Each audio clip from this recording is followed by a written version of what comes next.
Hi, I'm Cindy Winget, the author of Gothic Horror Mashups, and welcome to my channel. So in today's video, we are going to be doing my July wrap-up. So I'm going to be doing this in the order that I read them.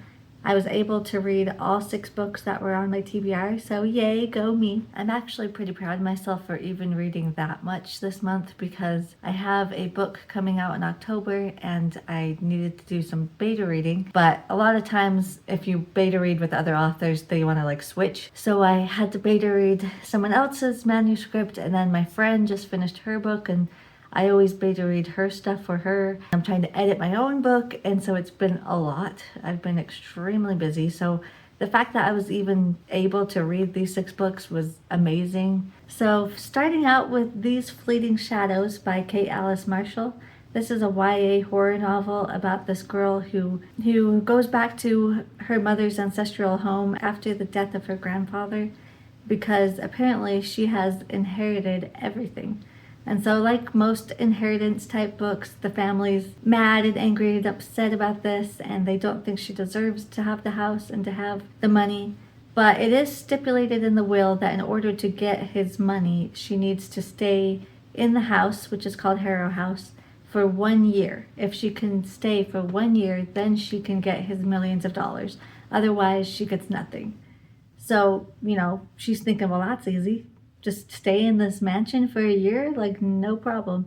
But she quickly realizes that there's something very, very wrong with this house and with her family. So I thought this was a haunted house book, and I mean, sort of, but not really. But I mostly found this book confusing. So it started out really great. I was really into it. I liked the characters. I liked the mystery.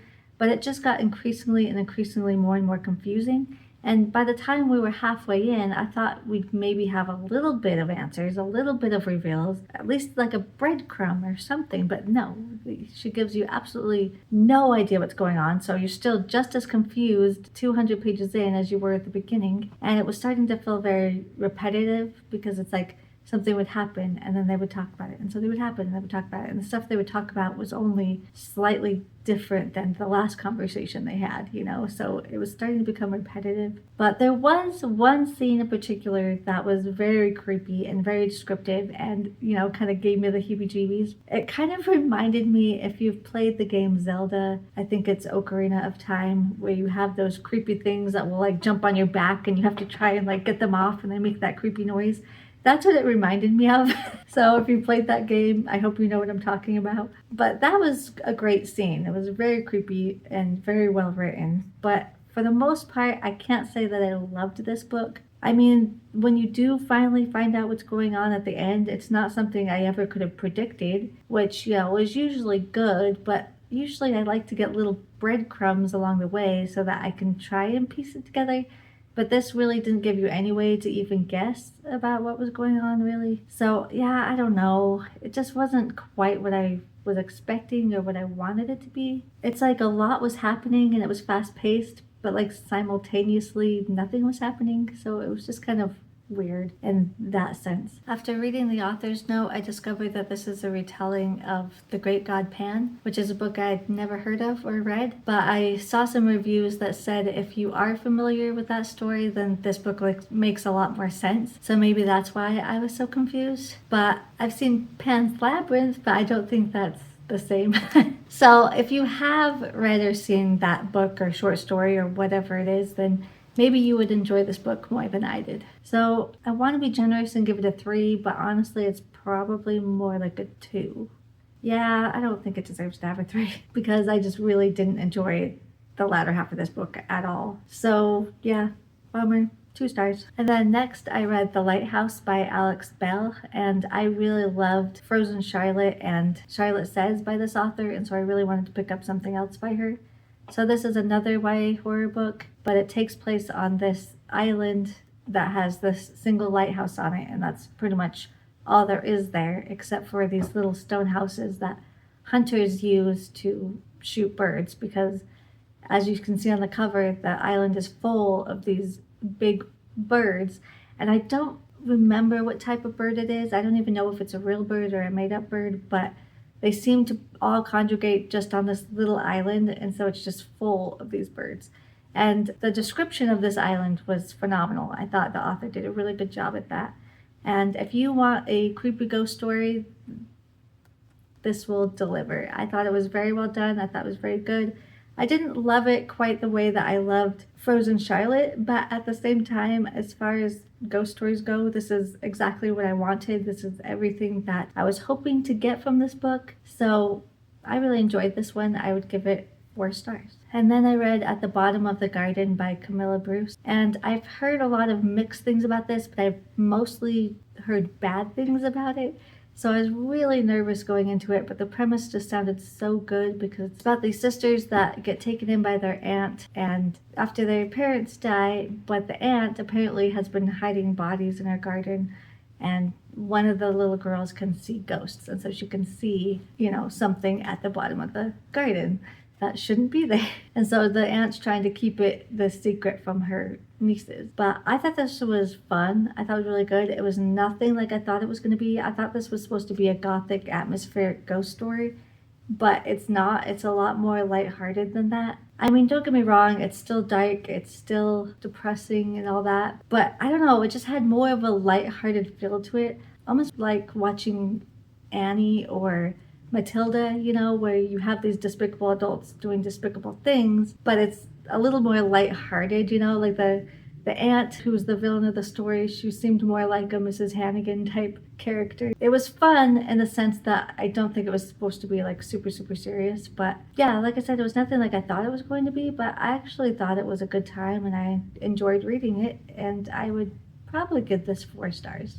And then we have The 13th Child by Erin Craig, and I absolutely love Erin Craig. I think she's a phenomenal author, and I can't believe I put this book off as long as I did, because I think she's coming out with a new book soon in like the next couple of months, so I can't believe it took me that long to get to this finally. But this one is a lot more fantasy than her other books. Like all of her books are fantasy, they're technically like retellings, but they felt darker and more gothic, whereas this one definitely is in the realm of fantasy. So I thought this one would be darker because her godfather in this book is Death, and so I was a little bit disappointed in the beginning because I thought Death was going to be this scary, imposing figure, that's out in the shadows, and that's what I expected from him, and he's not like that at all. And it wasn't atmospheric in that sense, like there really wasn't any creepy vibes to this book at all.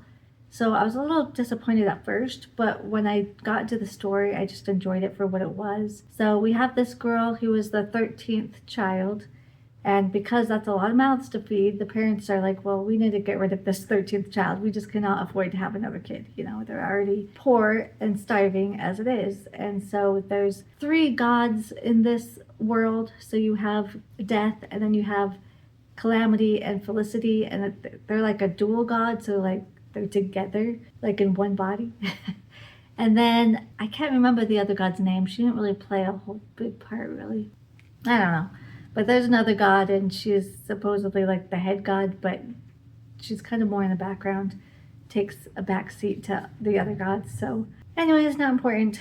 But she gets taken by Death, who becomes her godfather, and kind of raises her, although he kind of comes for her later than the parents would have liked for him to pick her up. And so she becomes this great healer under the direction of Death. He gives her all these books and teaches her how to heal and how to use herbs and different things like that. And she also, because she's Death's goddaughter, when a person cannot be healed, it's up to her to kill them. And she hates that aspect of it.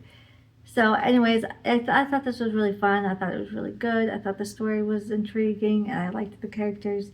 So even though I didn't get the atmosphere that I quite wanted, I still thought it was a good story and a good book, and I'd give this 4 stars. And then we have An Inquiry into Love and Death, and this is by Simone St. James. I absolutely love Simone St. James, and so I wanted to read all of her backlist titles, so I'm slowly making my way through them, and this is one of them. A lot of her old ones were historical fiction books that took place in the 1920s. This was written right around or just after World War One. And so this girl, she travels to this little island because her uncle had passed away and she was really the only one that was close to him. Her parents kind of didn't want anything to do with him because he was this paranormal investigator, and I just thought that that was weird, and they just didn't really like him that much. And so she's the one that has to identify his body and get his affairs in order and pack up all his stuff and, do all the things after a loved one passes because nobody else is going to do it. But when she gets there, she knows her uncle was trying to investigate this ghost called Walking John. And it's not long before she's on this island that she discovers that maybe this ghost is not fictional and is actually real. And she also questions her uncle's death because she was told that it was suicide, but she kind of doubted that it was suicide. So she wants to investigate Walking John, but she also wants to investigate her uncle's supposed murder. So I thought this was really fun and really good, but there are a couple of things that didn't quite work for me. And one of those things is this has a love story in it, and I didn't like it because I didn't like the love interest. And if you don't like the love interest, it's really hard to get invested in that love story. I just couldn't stand him. I thought he was kind of almost misogynistic, but I don't know. I didn't like him. I didn't think he was good enough for her, and it was definitely insta-love. Like, she just instantly saw him and just fell head over heels, which I never really enjoy either. So that aspect of the book kind of lowered my rating. And also, I really enjoyed the ghost stuff, but towards the latter half, it was more to do with like her uncle's murder and stuff, but it kind of started taking a turn that I was less interested in. Not to say that it wasn't good, but I just wasn't quite as invested in that part of the story as I was the beginning. So I'd probably give this 3.5 stars. And then we have The Ghost Tree by Christina Henry. Honestly, I never heard like a premise for it, and when I read the back, I'm still like, what is this book about? So I didn't know what I was getting into. I didn't really know what this book was, but I don't know, I kind of liked going into it blind. And if you've read Hex by Thomas Oldhoyvelt, it kind of gave me similar vibes to that book, and I loved that book. So I really enjoyed this one. This is kind of a coming of age story about these two girls who always meet up at the ghost tree in the woods, and that's where they would play and build forts and different things. But now that they're getting older, they're starting to drift apart, because they're getting interested in different things. And one wants to be a teenager and go after boys, and the other one's still kind of stuck in childhood, and she doesn't want to grow up yet. So then something terrible happens in this little town, and there may be some people covering it up, and it goes from there. I know I'm not doing a very good job at telling you what this book is about, but I think you should go in blind like I did, because I think that's the best way to consume this novel. But I liked it. I thought it was really good and really enjoyable, and I thought it was a fun time, and I would definitely recommend it. 4 stars. I know you're probably wondering why it's not 5 stars since I'm praising it so highly. And as much as I really, really loved it, I don't know, it just didn't have that 5-star feeling, and I don't know why that is, why some books feel that way and others don't. But I didn't feel the same way about this one as I did Near the Bone, and Near the Bone was a 5-star book, so I knew it couldn't be 5 stars. I guess you could say 4.5. I really try not to give half ratings. I just want to keep it at like 2, 3, 4, and 5.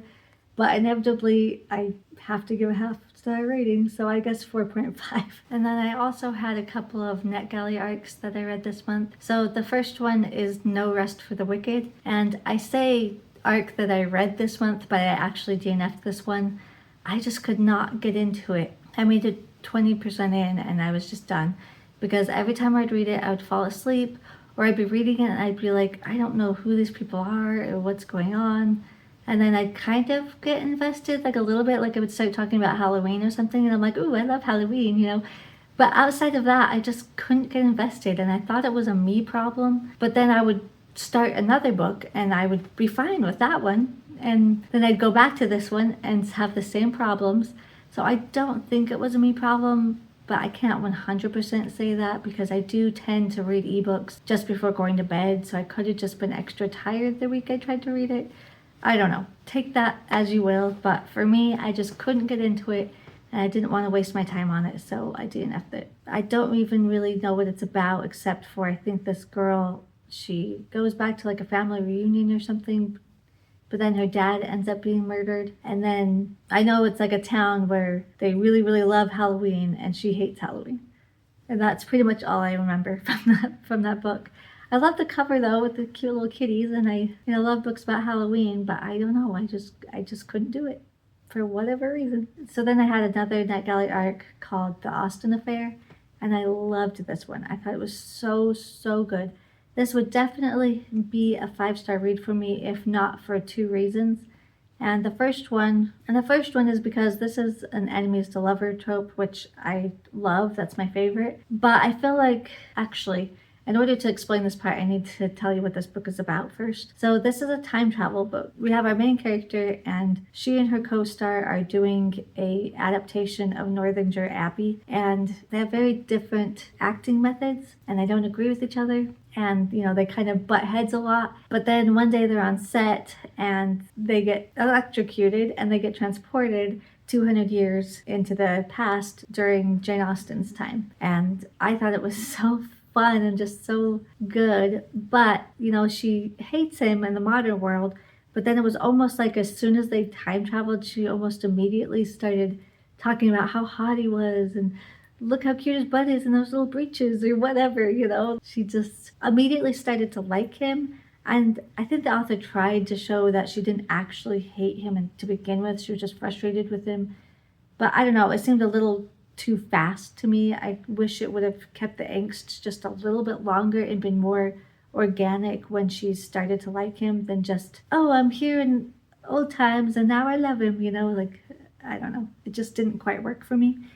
But I was able to get past that fairly quickly because I was just really invested in the story and I really liked their chemistry and I liked them together. So I was just like, whatever, I'll just go with the flow, But it does have a sex scene and I just don't like it. I don't like smutty books. And so I don't want that to knock down any points because it doesn't seem fair to the author because that's a personal preference. It's not like the book is bad. But I don't know, anything that lessens my enjoyment, I have to consider. I didn't like the sex scene or the other couple little sexy bits. I'm just not into that.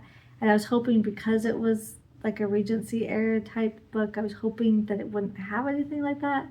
But I'm sure other people that read this book will absolutely love that it's in there. Like my sister, she would probably like it. But for me, I wanted it to stay sweet. So I couldn't quite give it that 5-star rating. But I really liked it though. I thought it was very good and very fun, and I would give it a 4.5. So after that, I still had a few days left of the month, and I thought it would be fun to read some R.L. Stine books. So I read the cheerleader books, starting with The First Evil, and The Second Evil, and The Third Evil. This is the one I remember from my childhood. This is the only one I had a copy of until recently. And then The Evil Lives. This one's actually the 5th one, but I didn't reread the 4th one because I read it a year or two around Christmas time because I had a Santa Claus on the cover. So I just read the 4 out of the 5. But yeah, I thought these were really, really fun. If you are a fan of Fear Street, then I highly recommend you read these, especially if you haven't read them since your childhood. I mean, yes, they're very campy. Yes, they're not really well written. Yes, they're kind of repetitive and all the things, but I still love it. I still had a really good time and I thought it was really fun and enjoyable. And there was one scene in the second book at the end that, I don't know, I thought it was pretty dark for a R.L. Stine book. Like, I just don't really see him write that way very often. But maybe it's because this is more supernatural than his other Fear Street books, which tend to be more like thrillers. And that's all the books I read in the month of July. So I hope you enjoyed this video. If you did, please give me a thumbs up to let me know. Please subscribe to my channel if you feel so inclined. I post every Friday, and I'll see you in the next one. Bye.